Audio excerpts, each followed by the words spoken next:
रामापुर नाम के गांव में बिट्टू नाम का एक युवक रहता था। बिट्टू के माँ पिता थे।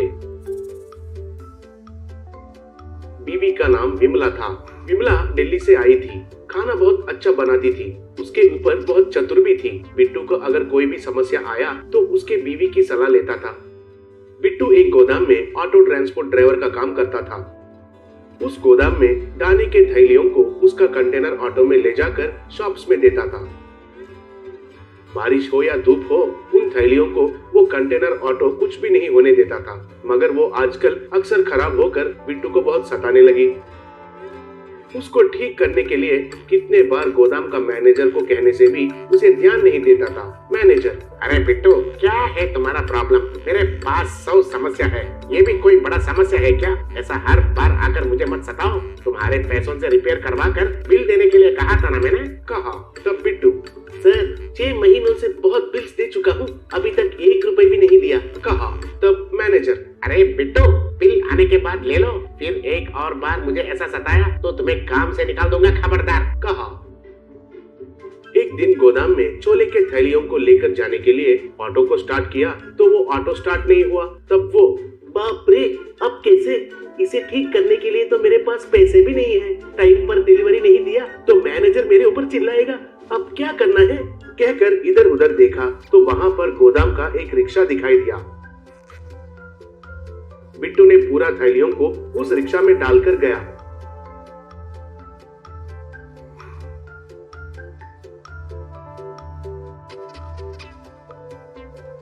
मगर अचानक से रास्ते में बारिश हुआ और पूरा थैलियां भीग गए थे। उसकी वजह से शॉप वालों ने उनको लेने से मना कर दिया। गोदाम में मैनेजर चिल्लाते हुए, किसको पूछकर ये काम किया?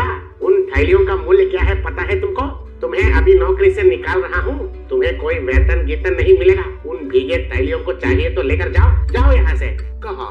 तब बेचारा कुछ नहीं कर पाकर उन थैलियों को घर लेकर आया।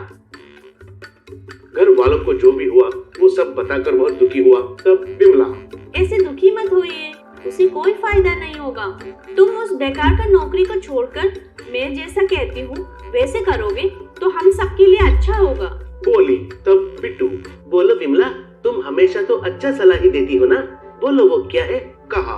तब विमला, हम एक ठेले पर छोले कुलचा बनाकर बेचेंगे। इन भीगे छोले को सुखाकर उनसे छोले कुलचा बनाकर बेचेंगे। आप सब बोलते हो ना कि मैं बहुत स्वादिष्ट छोले कुलचा बनाती हूँ।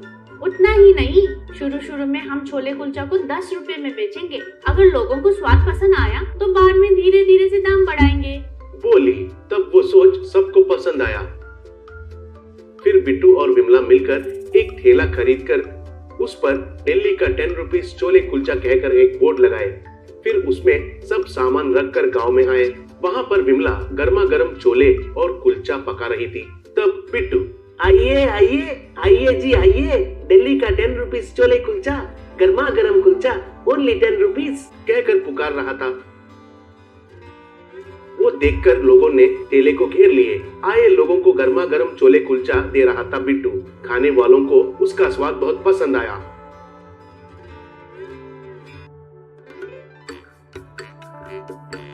गांव में सब लोग उस कुलचा के बारे में ही बातचीत करने के वजह से बहुत कम समय में ही अच्छा नाम कमाए।